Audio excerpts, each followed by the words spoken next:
আলাইকুম রহমতুল্লাহি ওয়া বারাকাতুহু। আমার প্রিয় ছাত্র বন্ধুরা, সকলকে সালাম এবং পবিত্র মাহে রমজানের শুভেচ্ছা। আশা করছি সকলে ভালো আছো, তোমরা ভালো থাকো, এই কামনাই মহান আল্লাহ তাআলার দরবারে করছি। আজকে তোমাদের আমি বাংলা ব্যাকরণের একটি অত্যন্ত গুরুত্বপূর্ণ বিষয় সমাস, এই সমাস নিয়ে আলোচনা করব ধাপে ধাপে। যেহেতু সমাসটা একটু বড়, এই জন্য কয়েকটা ক্লাস হবে, সেগুলো সবগুলোই আমি তোমাদের জন্য অনলাইনে দেওয়ার চেষ্টা করব ইনশাআল্লাহ। প্রিয় বন্ধুরা, আমরা জানি বাংলা ব্যাকরণের মৌলিক আলোচ্য বিষয় হচ্ছে চারটি: ধ্বনি, শব্দ, বাক্য, অর্থ। আমরা যদি আর একটু গভীর গিয়ে বলি, ধ্বনিকে বলতে পারি ধ্বনিতত্ত্ব, শব্দকে বলতে পারি শব্দতত্ত্ব, ইহার অপর নাম রূপতত্ত্ব, অর্থতত্ত্ব এবং বাক্যতত্ত্ব। আমার বন্ধুরা, বাংলা ব্যাকরণের শব্দতত্ত্ব এবং রূপতত্ত্বের মধ্যে এই সমাস নিয়ে আলোচনা করা হয়। শব্দতত্ত্বকে ইংরেজিতে বলা হয় ফনোলজি, ধ্বনিতত্ত্বকে ইংরেজিতে বলা হয় ফনোলজি, আর শব্দতত্ত্বকে ইংরেজিতে বলা হয় মরফোলজি, এবং বাক্যতত্ত্বকে ইংরেজিতে বলা হয় সিনট্যাক্স, আর অর্থতত্ত্বকে ইংরেজিতে বলা হয় সিমেন্টিক্স। আসো আমরা সমাস নিয়ে আলোচনা করি। সমাস শব্দের শাব্দিক অর্থ হচ্ছে সংক্ষেপণ বা মিলন। সন্ধি শব্দের অর্থ মিলন, সমাস শব্দের অর্থ মিলন। সন্ধিতে হয় ধ্বনির মিলন, আর সমাসে হয় পদের মিলন। যেহেতু অনেকগুলো পদ এক পদে পরিণত হয়, এ কারণে সমাসকে সমাসের শাব্দিক অর্থ হিসেবে সংক্ষেপণও বলা যায়। আসলে আমরা সমাসের সংজ্ঞাটা জেনে নিই। পাশাপাশি দুই বা ততোধিক পদ এক পদে পরিণত হওয়াকে সমাস বলে। পাশাপাশি দুই বা ততোধিক পদ এক পদে পরিণত হওয়াকে সমাস বলে। যেমন চাঁদ মুখ, এখানে চাঁদ একটি পদ, মুখ একটি পদ, এই দুটি এক পদে পরিণত হয়েছে। বন্ধুরা, সমাস নির্ণয় করতে আমাদের যে বিষয়গুলো বিশেষভাবে খেয়াল রাখতে হয়, সেই বিষয়গুলো আমরা একটু দেখে নিই। এখানে লেখা আছে সমস্ত পদ, ব্যাসবাক্য, সমস্যমান পদ, পূর্বপদ, পরপদ। সমস্ত পদ কাকে বলে? সমাসবদ্ধ পদকেই সমস্ত পদ বলা হয়। সমাসবদ্ধ পদকেই সমস্ত পদ বলা হয়। যেমন চাঁদ মুখ, মা বাবা। ব্যাসবাক্য, ইহার অপর নাম সমাস বাক্য বা বিগ্রহ বাক্য। ব্যাসবাক্যের অপর নাম বিগ্রহ বাক্য বা সমাস বাক্য। ব্যাসবাক্য বলা হয় সমস্ত পদ ভাঙলে যে বাক্যাংশ তৈরি হয়, সমস্ত পদ ভাঙলে যে বাক্যাংশ তৈরি হয় তাকে ব্যাসবাক্য বলে। যেমন চাঁদ মুখ ভেঙে আমরা চাঁদের ন্যায় মুখ করেছি। মা বাবা ভেঙে আমরা মা ও বাবা করেছি। এরপরে সমস্যমান পদ। সমস্ত পদ ভাঙলে যে পদগুলো হয়, যে বাক্য হয় ব্যাসবাক্য, সেই ব্যাসবাক্যের অন্তর্গত প্রত্যেকটি পদকেই সমস্যমান পদ বলে। ব্যাসবাক্যের অন্তর্গত প্রত্যেকটি পদকেই সমস্যমান পদ বলে। যেমন চাঁদের ন্যায় মুখ, এখানে চাঁদের একটি পদ, চাঁদ একটি সমস্যমান পদ, মুখ একটি সমস্যমান পদ, মা একটি সমস্যমান পদ, বাবা একটি সমস্যমান পদ। সুতরাং আমরা বুঝতে পারলাম ব্যাসবাক্যের অন্তর্গত যতগুলো পদই থাকবে এই সব পদগুলো কি সমস্যমান পদ হিসেবে আখ্যায়িত করা হয়। পূর্বপদ, সমস্যমান পদের প্রথম অংশকে পূর্বপদ বলা হয়। সমস্যমান পদের প্রথম অংশকে পূর্বপদ বলা হয়। যেমন চাঁদ, মা। সমস্যমান পদের প্রথম অংশকে পূর্বপদ বলা হয় এবং পরপদ, সমস্যমান পদের শেষ অংশকে পরপদ বলা হয়। ইহাকে আবার উত্তর পদ বলা হয়। সমস্যমান পদের শেষের অংশকে পরপদ বলা হয়। ইহাকে আবার উত্তর পদ বলা হয়। যেমন মুখ, বাবা। বন্ধুরা, বিভিন্ন পরীক্ষায় দেখা যায় বলা হয় ব্যাসবাক্য সহ সমাস নির্ণয় করো, ব্যাসবাক্য সহ সমাস নির্ণয় করো। তখন আমরা অনেক শিক্ষার্থীরা ব্যাসবাক্য সহ সমাস নির্ণয় করতে পারি না, বিভিন্নভাবে করে ফেলি। আজকে আমরা একটু খেয়াল করি কিভাবে ব্যাসবাক্য সহ সমাস নির্ণয় করতে হয়। পরীক্ষায় 7 বা 8টি সমস্ত পদযুক্ত শব্দ দেওয়া হয় এবং বলা হয় 5টি ব্যাসবাক্য সহ যে কোনো 5টির সমাস নির্ণয় করো। ব্যাসবাক্য সহ সমাস নির্ণয় করতে হলে প্রথমেই সমস্ত পদ, অর্থাৎ প্রশ্নে যে শব্দটা দেওয়া থাকবে ওটাই হলো সমস্ত পদ। যেমন যদি দেওয়া থাকে চাঁদ মুখ, এই চাঁদ মুখ হলো সমস্ত পদ। অথবা সমাসবদ্ধ পদ, সমস্ত পদ, ইহাকে আবার সমাসবদ্ধ পদ বলা হয়। সমস্ত পদ আমরা ভেঙে ব্যাসবাক্য করব। যেহেতু বলা হয়েছে ব্যাসবাক্য সহ সমাস নির্ণয় করো, তাই সমস্ত পদ তুলে আমরা ব্যাসবাক্য করলাম চাঁদের ন্যায় মুখ। এরপরে আমরা সমাসের নাম দেব কর্মধারয় সমাস। আর একটু গভীরে গিয়ে যদি প্রকারে যাই তাহলে আমরা বলব উপমিত কর্মধারয় সমাস। তবে কর্মধারয় সমাস লিখলেও উত্তর হয়ে যাবে। ঠিক এভাবেই পরীক্ষায় ব্যাসবাক্য সহ সমাস নির্ণয় করতে হয়। প্রিয় বন্ধুরা, তোমরা হয়তো আমার অনেক কথাগুলো বুঝতে পারবে না, কারণ অনেক কষ্ট করে তোমাদের জন্য এই ভিডিওটি করা হয়েছে। যেভাবে ভিডিও করার প্রয়োজন সেভাবে করার কোনো সুযোগ নেই। সুতরাং আমার কোনো কথা যদি তোমরা বুঝতে না পারো তাহলে অবশ্যই আমাকে কমেন্টের মাধ্যমে জিজ্ঞাসা করবা। ইনশাআল্লাহ আমি আমার এই ছোট্ট জ্ঞান দিয়ে যতটুকু সম্ভব তোমাদের বোঝানোর চেষ্টা করব। পরবর্তী আমরা সমাসের আলোচনা করব। প্রিয় শিক্ষার্থীরা, আমরা জানি সমাসকে প্রধানত 6 ভাগে ভাগ করা হয়েছে। আমরা ক্রমান্বয়ে একটি একটি করে আলোচনা করব। প্রথমেই আমরা দ্বন্দ্ব সমাস নিয়ে আলোচনা করব। আশা করি তোমরা মনোযোগ সহকারে এগুলো দেখবা, তাহলে কিছুটা হলেও জ্ঞানার্জন করতে পারবা।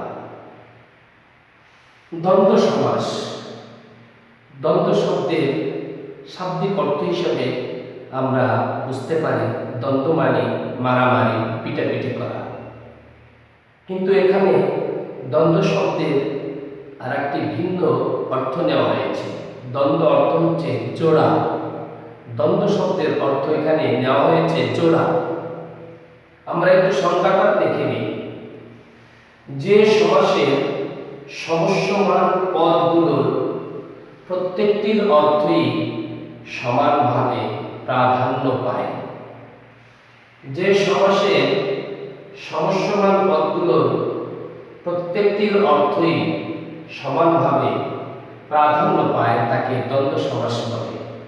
আমরা আরেকটু যদি যোগ করি, এভাবেও বলতে পারি যে সমাসের সমস্যমান পদগুলোকে সংযোজন অথবা বিয়োজন অব্যয় দ্বারা সংযুক্ত করা হয়, আর প্রত্যেকটি পদের অর্থই সমানভাবে প্রাধান্য পায় তাকে দ্বন্দ্ব সমাস বলা হয়।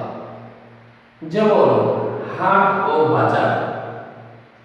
আমরা আরেকটু খেয়াল করি, বিশেষ দ্রষ্টব্য এই সমাস আমরা চিনতে পারবো নাউন প্লাস নাউন সমান সমান ভাই ও বোন।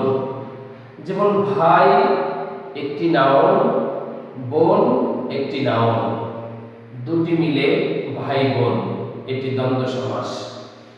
অ্যাডজেক্টিভ প্লাস অ্যাডজেক্টিভ, যেমন ভালো মন্দ, ভালো একটি অ্যাডজেক্টিভ, মন্দ একটি অ্যাডজেক্টিভ, ভালো মন্দ।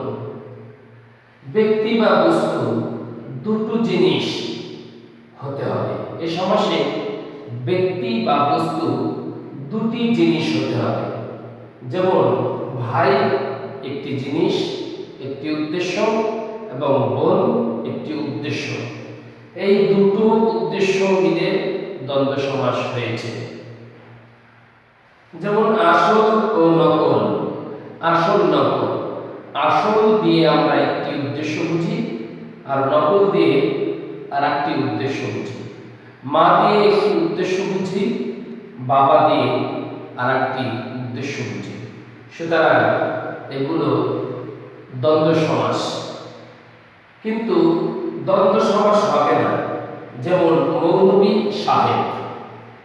মৌলবী সাহেব এটির ব্যাস বাক্য করলে হয় যিনি মৌলবী তিনি সাহেব, মৌলবী সাহেব। যেহেতু এখানে মৌলবী সাহেব দিয়ে একটি জিনিসকেই, একজন ব্যক্তিকেই উদ্দেশ্য করা হয়েছে, তাই এটা দ্বন্দ্ব সমাস নয়, এটি হচ্ছে কর্মধারয় সমাস।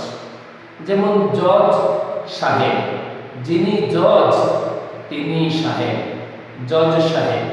উকিল সাহেব, যিনি উকিল তিনি সাহেব, উকিল সাহেব। যিনি রাজা তিনি ঋষি, রাজর্ষি। যেহেতু এই পদগুলো দ্বারা একজন ব্যক্তিকে উদ্দেশ্য করা হয়েছে, সেহেতু এই পদগুলো দ্বন্দ্ব সমাস নয়।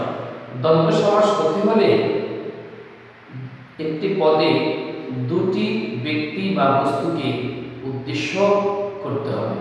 প্রিয় বন্ধুরা, পরবর্তী কথাগুলো আমরা দেখি। প্রিয় শিক্ষার্থীরা, দ্বন্দ্ব সমাসের ব্যাস বাক্যের মধ্যে সংযোজক অব্যয় বা বিয়োজক অব্যয় থাকে। যেমন সংযোজক অব্যয়ের মধ্যে আছে এবং, ও, আর। যেমন মা ও বাবা, ভাই ও বোন ইত্যাদি। বিয়োজক অব্যয়ের মধ্যে আছে অথচ, অথবা। যেমন হার অথবা জিত, হার জিত, এটি হচ্ছে বিয়োজক অব্যয়। দ্বন্দ্ব সমাস অনেক প্রকারের হয়ে থাকে। বিভিন্ন গ্রামার বইয়ে বিভিন্নভাবে দেওয়া আছে, কোনোটায় 10টি, 11টি, 12টি, আবার কোথাও 8 প্রকারও পাওয়া যায়। আমরা এর মধ্যে গুরুত্বপূর্ণ প্রকারগুলো আলোচনা করব ইনশাআল্লাহ। প্রথমে দেওয়া হয়েছে মিলনার্থক দ্বন্দ্ব। পদগুলোর মধ্যে যদি সম্পর্ক বা মিলনের ভাব থাকে, মিলনের উদ্দেশ্য থাকে, তাহলে ওটাকে বলা হয় মিলনার্থক দ্বন্দ্ব।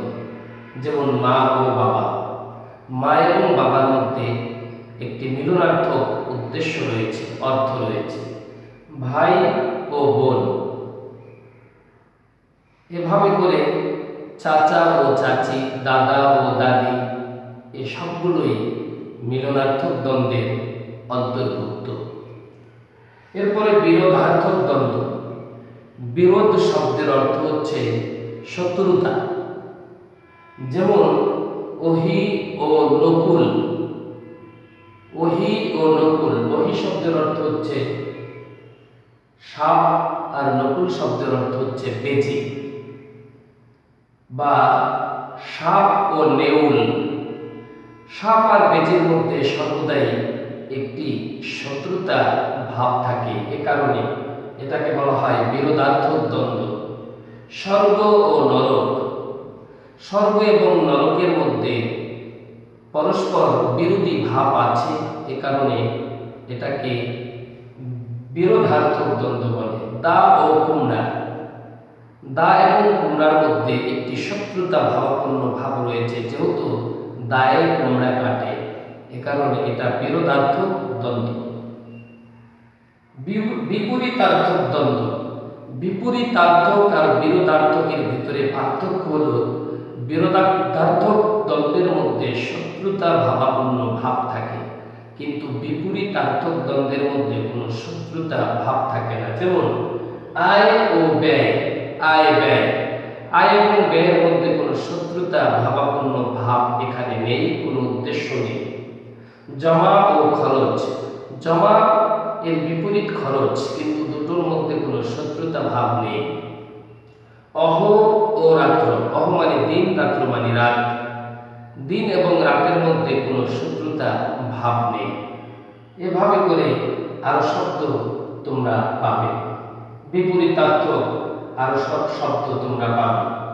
সংখ্যাবাচক দ্বন্দ্ব, যেমন 7 ও 5, 7 ও 17, 7 17, 9 ও 6, 9 6, 19 ও 20, 19 20, এভাবে আরো কিছু শব্দ তোমরা পাবে। এরপরে সমার্থক দ্বন্দ্ব, একটির সাথে আরেকটির, অন্যটির সমার্থক ভাব থাকলে তাকে সমার্থক দ্বন্দ্ব বলা হয়। একটি অর্থাৎ একটি আরেকটির পরিপূরক। যেমন হাট ও বাজার, আমরা হাট দিয়ে যা বুঝি, বাজারও তা বুঝি, একটি আরেকটির পরিপূরক। খাতা ও পত্র, টাকা ও পয়সা, এই সবগুলোই সমার্থক দ্বন্দ্বের অন্তর্ভুক্ত। আমরা পরবর্তী প্রকারগুলো দেখে নিই। এবার আমরা দেখব সর্বনাম পদের দ্বন্দ্ব। যেমন সর্বনাম পদে দ্বন্দ্ব হলে তাকে সর্বনাম পদের দ্বন্দ্ব বলে। যেমন যা ও তা, যা তা। যিনি ও তিনি, যিনি তিনি। যে ও সে, যে সে। যেখানে ও সেখানে, যেখানে সেখানে। আমি ও তুমি, আমি তুমি। এভাবে করে আরো কিছু শব্দের সাথে, পদের সাথে তোমরা পরিচিত হবে। এরপরে আছে ক্রিয়াপদের দ্বন্দ্ব। পাশাপাশি দুই বা ততোধিক ক্রিয়াপদ একত্র হলে সেটাকে ক্রিয়াপদের দ্বন্দ্ব বলা হয়। যেমন দেখা ও শোনা, দেখা শোনা। আসা ও যাওয়া, আসা যাওয়া। খাওয়া ও দাওয়া, খাওয়া দাওয়া। এরকমের আরো শব্দ আমাদের আছে। এরপরে বিশেষণ পদের দ্বন্দ্ব। যেমন ভালো ও মন্দ, ভালো মন্দ। কম ও বেশি, কম বেশি। আসল ও নকল, আসল নকল। এরকমের আরো শব্দ তোমরা বই, গ্রামার বই দেখতে পাবে। অলুক দ্বন্দ্ব, অলুক শব্দটি এসেছে অলোক থেকে, অর্থাৎ যা লোপ হয় না। ব্যাসবাক্যের বিভক্তি লোপ পাবে না। যেমন দুধে ও ভাতে, দুধে ভাতে। জলে ও স্থলে, জলে স্থলে। হাতে ও কলমে, হাতে কলমে। দেশে ও বিদেশে, দেশে বিদেশে। এখানে দুধে, এই একার ব্যাসবাক্যে লোপ পাবে না। ভাতে একার ব্যাসবাক্য লোপ পাবে না। এটাকে বলা হবে অলুক দ্বন্দ্ব সমাস। এরপরে বহুপদী। এটা আছে আমাদের বহুপদী দুইয়ের অধিক পদে যখন সমাস হয় সেটাকে বলা হয় বহুপদী দ্বন্দ্ব সমাস। যেমন নাক কান ও গলা, নাক কান গলা, সাহেব বিবি ও গোলাম, সাহেব বিবি গোলাম। এভাবে আরো শব্দ বানানো যায়। একশেষ দ্বন্দ্ব, একটি পদের মধ্যে যদি একাধিক পদ লুকায়িত থাকে কিন্তু দেখা দৃষ্টিতে একটি পদই দেখা যায়। যেমন আমরা দম্পতি একটি পদ, আমরা একটি পদ, অন্যান্য একটি পদ, এগুলোর মধ্যে একটি পদই আর এগুলো একটি পদই দেখা যাচ্ছে কিন্তু এটার মধ্যে একাধিক পদ লুকায়িত আছে। এরকমের একটি পদের মধ্যে একাধিক পদ লুকায়িত থাকলে তাকে একশেষ দ্বন্দ্ব বলা হয়। দম্পতি ভাঙলে হয় জায়া ও পতি। জায়া মানে স্ত্রী, নতুন বউ, পতি মানে স্বামী। জায়া ও পতি সমান সমান দম্পতি। আমরা, সে, তুমি ও আমি, আমরা, সে, তুমি ও আমি, আমরা। অন্যান্য, অন্য ও অন্য, অন্যান্য, অন্য ও অন্য, অন্যান্য। এভাবে আরো শব্দ রয়েছে, যেমন তোমরা, সেও, তুমি, তোমরা। এরকমের তোমরা ব্যাকরণ বই ঘাটলে দেখলে অবশ্যই আরো কিছু শব্দ পাবে। আশা করি তোমরা আমার এই ভিডিওটি দেখে এর সাথে মিল করে আর তোমার মেধা মনন খাটিয়ে গ্রামারের সাথে মিল করে আরো জ্ঞান নেওয়ার চেষ্টা করবে অবশ্যই। তাহলে তুমি ভালো বাংলা শিখতে পারবে, সমাজ ভালোভাবে শিখতে পারবে। কোনো বিষয় যদি জটিলতা মনে হয় অবশ্যই আমাকে